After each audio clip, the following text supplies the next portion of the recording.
Nós acabamos de ouvir nos dois trechos, esse trecho tirado do Evangelho de São João, uma discussão de Jesus com os judeus, aliás, um trecho da discussão de Jesus com os judeus, em que Jesus, diante deles, se esforça para levá-los a crer que Ele é o Filho de Deus, aquele que veio a este mundo para nos salvar.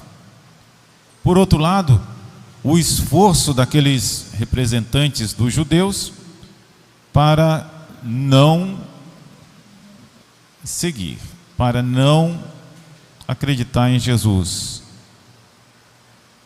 porque é isso que nosso Senhor veio fazer, para isso que Ele entrou neste mundo, para ser o nosso Salvador, e nós nos salvamos crendo e seguindo Jesus. Esse trecho aqui representa a vida de todo ser humano e até a vida do cristão. Quantas vezes a gente tem uma batalha interna, uma espécie de discussão interna por causa das influências do mundo, para não seguir direito Jesus.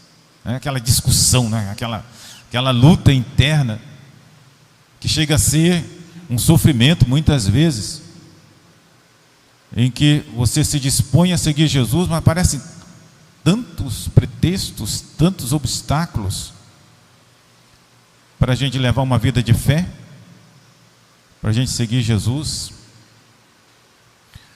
Recentemente, faz pouco tempo, eu li um trechinho do Papa Bento XVI, em que ele retrata um judeu que começou a estudar Jesus, um rabi, um mestre, né? Começou a estudar Jesus.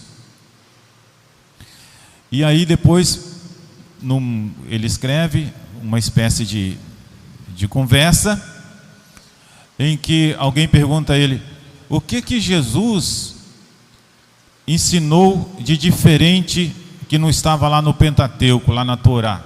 Aí o rabi respondeu, não ensinou nada diferente, tudo que ele ensinou é que a Torá ensinava. Mas então qual é a diferença entre o ensinamento de Jesus e o ensinamento que está lá na Torá? A Torá quer dizer aqueles 5, né, especialmente aqueles 5 livros da nossa Bíblia, aqueles primeiros. E a resposta é que Jesus se coloca no lugar de Deus. Ele fala, quem não me segue não se salva, quem me segue não anda nas trevas. Jesus é Deus, é isso que Ele veio ensinar, e é isso que nós temos que fazer. Ele é o Filho de Deus que veio a este mundo para nos salvar, e é isso de maneira especial que a igreja nos ensina.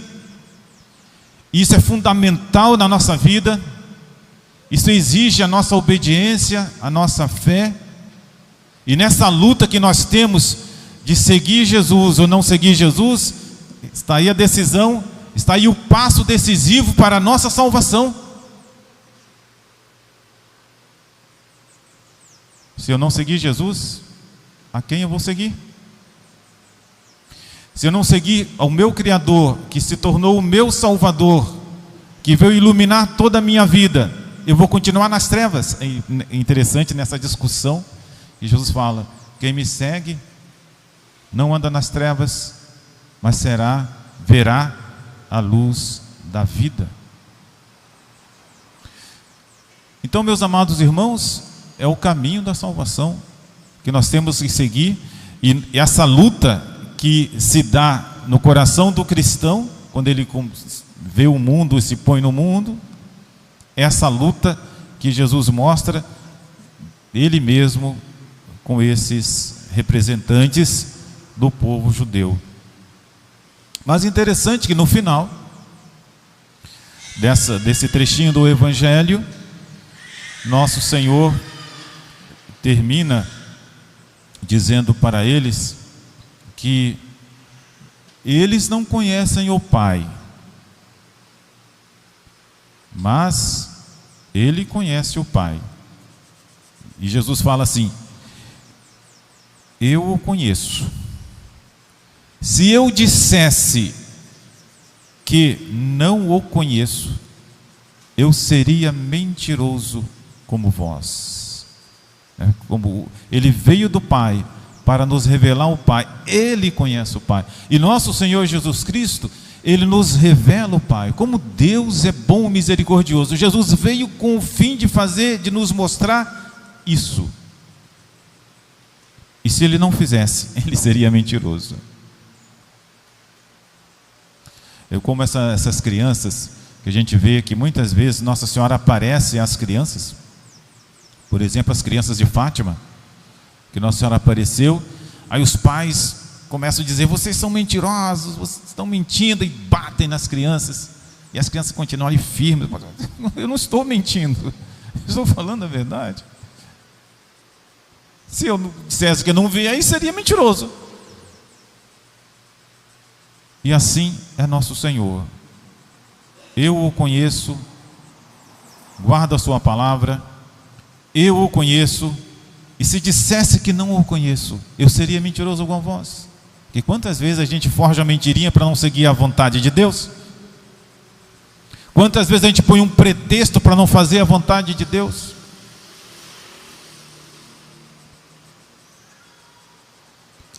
Aí Jesus fala uma coisa aqui, eu estou aqui no final, só para tirar essa pequena lição para nós.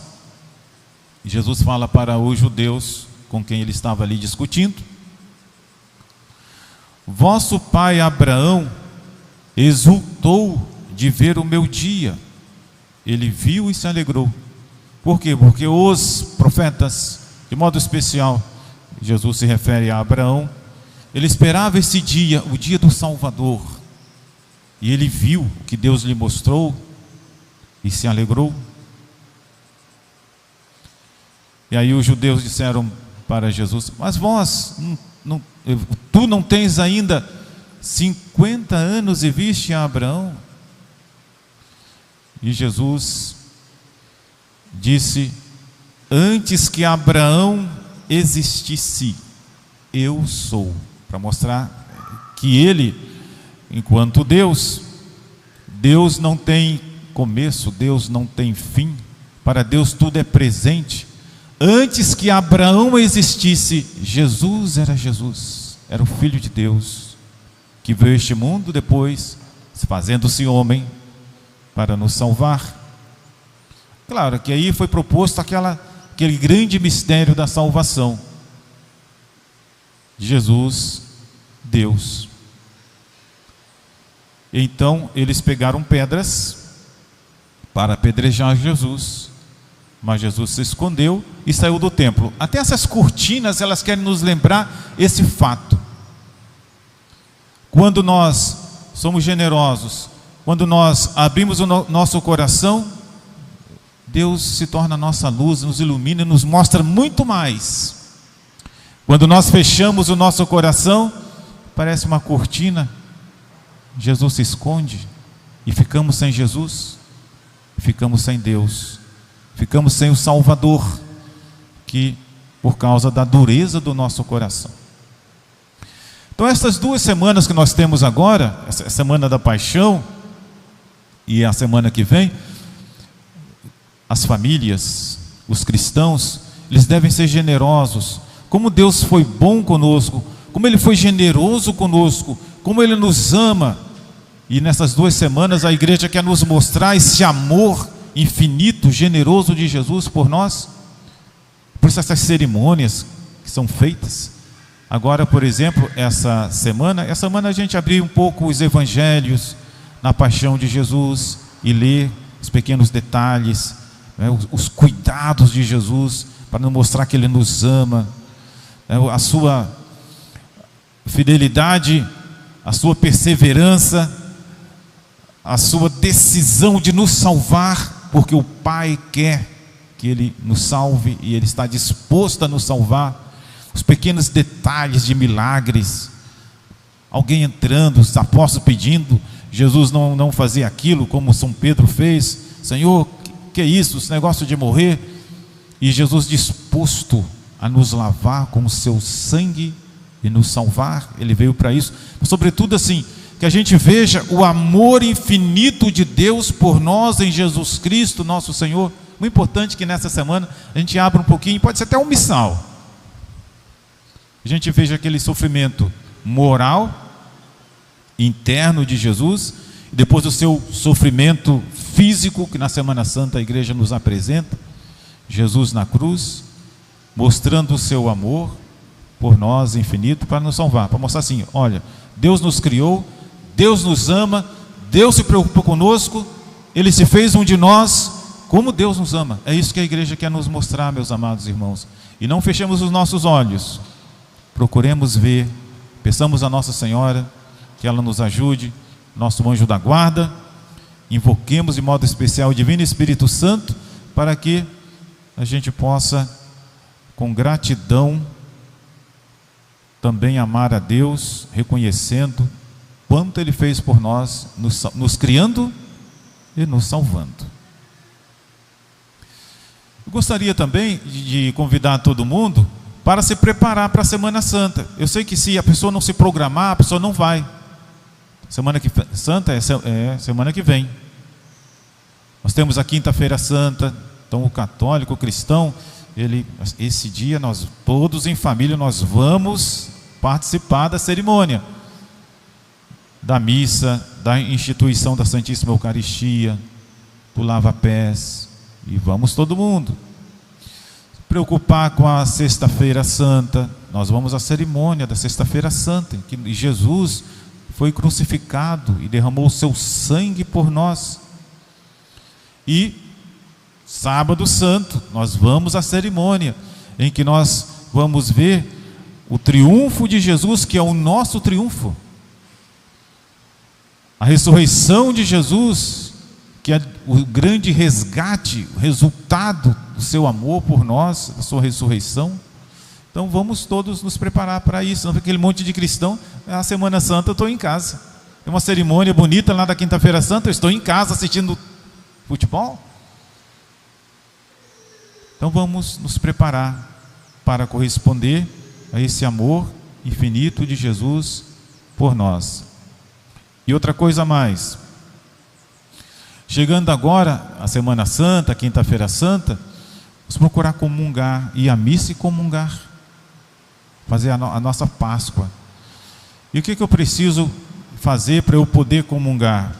Eu preciso me dispor, me arrepender dos meus pecados e me dispor a levar uma vida cristã.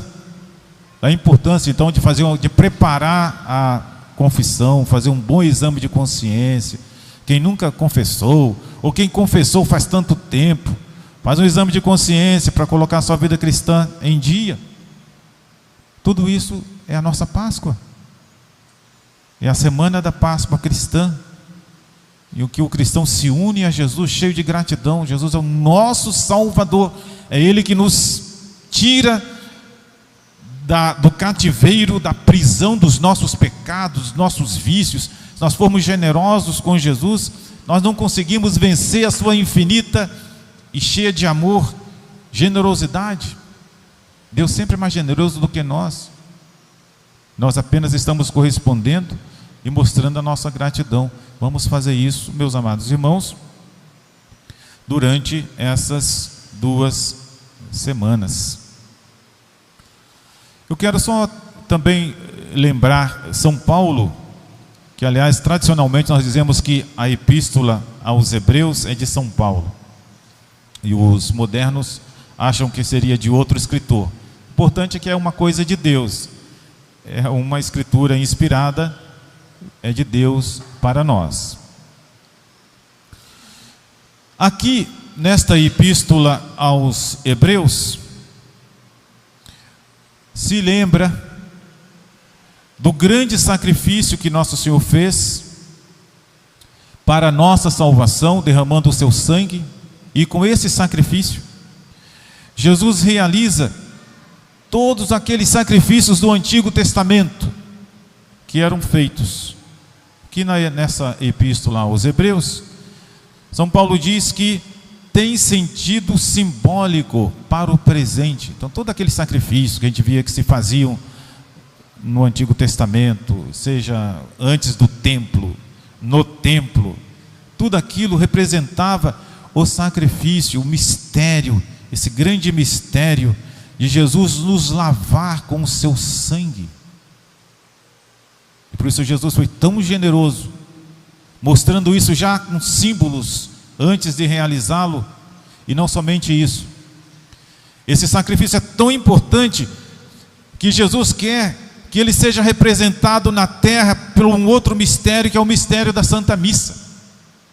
Na Quinta-feira Santa, Jesus institui o santo sacrifício da missa. Jesus institui a Santíssima Eucaristia, que fosse como se fosse adiantando o seu sacrifício da cruz, que depois seria atualizado para nós, enquanto houver humanidade para salvar. Nós podemos participar do seu sangue quando nós participamos da Santa Missa. E São Paulo, então, ele fala que os sacrifícios antigos, eles tinham um sentido simbólico. Quando nós participamos da missa, nós não estamos participando de um novo sacrifício, mas é o sacrifício do lado do Calvário, da Sexta-feira Santa, que se atualiza para nós, e nós participamos dele, para que nós possamos entrar na vida eterna, para que nós possamos tomar posse dos bens futuros. Por isso São Paulo começa aqui, né, esse trechinho que nos é lido nesse dia de hoje, diz assim: Jesus Cristo veio como sumo sacerdote dos bens futuros. E por isso eu quero deixar aqui um convite, já que a gente não pode falar muito, se bem que algum dia eu possa falar, mas hoje eu não posso falar, que a gente procure saber, através de bons escritores, que procure conhecer o que a gente puder sobre o santo sacrifício da missa. A gente leia um bom livro. Por isso que a missa a gente se apresenta bem vestido. A missa a gente se apresenta como para ficar ali durante algum pouco de tempo diante do Calvário. Nós estamos ali como os apóstolos, como Nossa Senhora estava lá no Calvário, e era Jesus que se oferecia o Pai por nós. Nós nos unimos a Jesus, cheios de gratidão, cheios de amor, porque é o santo sacrifício de Jesus que se atualiza de modo misterioso, que a gente chama de incruento, para nós. Por isso que, mesmo que a pessoa não possa comungar, mas ela sai dali cheia das graças de Deus quando ela participa do sacrifício do Calvário. Quando a gente vê as pessoas que estão comungando e a gente não pode por algum motivo, que a gente reze, que a gente faça uma comunhão espiritual, e que a gente peça a Nossa Senhora que ela nos abençoe, a nosso anjo da guarda também, que a gente se ponha o quanto antes em condição de poder comungar, porque Jesus ensinou que é participando do seu corpo e do seu sangue que nós temos parte na vida eterna. Por isso que São Paulo fala que Jesus veio como sumo sacerdote dos bens futuros. Nós temos parte a essa vida futura, esses bens futuros, graças ao sangue precioso de Jesus, do qual nós devemos participar pela Santíssima Eucaristia. Então, meus amados irmãos, fica esse convite, vamos nos preparar para a Semana Santa, vamos nos organizar de tal maneira que nós participemos das cerimônias, das procissões, que a gente participe da Semana Santa. Louvado seja nosso Senhor Jesus Cristo. Para sempre seja louvado. Em nome do Pai, e do Filho, e do Espírito Santo.